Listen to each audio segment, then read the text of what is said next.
घरात दिसत नाही पोरी.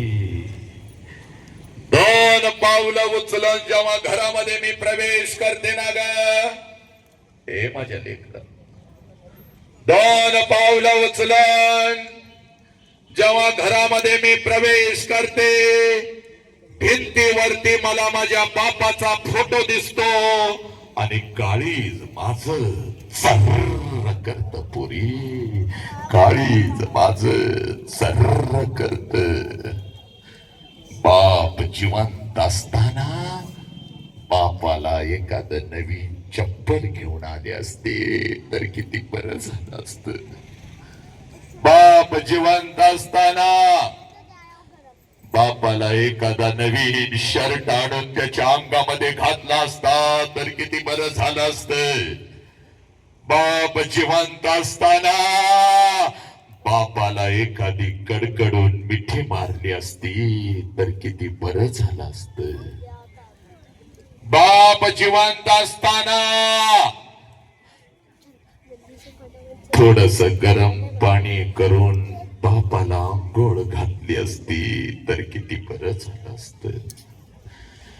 एक घास चिवचा, एक घास काऊचा असं म्हणत म्हणत अंगा खांद्यावरती खेळवत एक एक घास भरवत ज्या बापानं मला लहानाचं मोठं केलं त्या बापाच्या मुखात या हातानं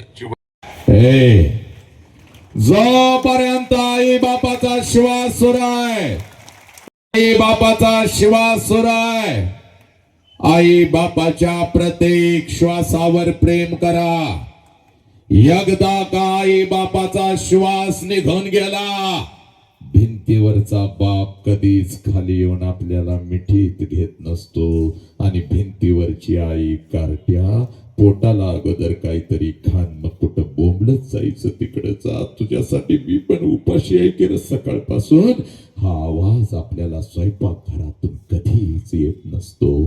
पोरांनो, उद्या डॉक्टर व्हाल, उद्या इंजिनियर व्हाल, उद्या वकील व्हाल, प्रचंड मोठा अधिकारी व्हाल, लाखो आणि करोडो रुपये तुम्ही कमवाल पोरांनो. आणि ते लाखो आणि करोडो रुपये त्या तिरुपतीच्या चरणावर जरी तुम्ही ओतलेत आणि त्या शिर्डी साईबाबाच्या चरणावर जरी तुम्ही ओतलेत तर तो शिर्डीचा साईबाबा आणि तो तिरुपती तुझा गेलेला बाप तुला परत नाही आणून देऊ शकणार पोरा. म्हणून तुला सांगतो, तुझ्या आयुष्यामध्ये तुझा एकच देव आहे, ज्या देवाचं नाव साला बाप आहे पोरा. आणि तुझ्या आयुष्यामध्ये तुझी एकच देवी आहे, ज्या देवीचं नाव आई आहे पोरा, ज्या देवीचं नाव आई आहे. हे पण हा आई बाप आम्हाला कळाला नाही. हे पोरी, कधी बापाची टाच हातामध्ये घेतलीस का ग? 100 भेगा पडलेत बघ, 100 भेगा आहे, 100 भेगा पडल्या तुझ्या बापाच्या टाचला पोरी, 100 भेगा. हे पण तुझ्या टाचला एक भेग सुद्धा पडू दिली नाही बघ. पाटेच्या थंडीमध्ये, पाटेच्या थंडीमध्ये, पाटेच्या थंडीमध्ये तुझा बाप, हे पुरी, जेव्हा तू कुठं तर झोपलेली असतेस ना ग, हे थंडीमध्ये आई जवळ अंगावर चादर घेऊन तू झोपलेली असतेस, तेव्हा त्याच थंडीमध्ये कुठल्या तर शेतात तुझा बाप पिकाला पाणी पाजत असतो पोरी, कुठं तर हमाली करत असतो, कुठं तर ऑफिस मध्ये ग रात्रपाळी करत असतो, कुठल्या तर कारखान्यामध्ये 24 तास उभा असतो साला. कारण माझं लेकरू, माझी लेक, आणि तुम्ही त्याच बापाच्या तोंडावर थुंकू लागला, हातामध्ये मोबाईल घेऊन 24 तास. का ग लेक पोरी, मोबाईल जास्त बघू नको, डोळ्याला त्रास होईल. पप्पा यू जस्ट कीप क्वाइट. आई बापाच्या तोंडावर थुंकतात रात्रभर, कुठल्या तर हरामी बरोबर चॅटिंग करत बसतात. का ग पोरीनं, काय चूक आहे आई बापाची? हा अगं मोबाईल मागितल्या मागितल्या पळत गेला की ग तुझा बाप, अगं व्याजानं 10,000 काढलं पोरी. खरं सांगतो बघ, 15,000 बापाकडे होतं, 10,000 कमी पडत होतं साला, व्याजानं काढलं.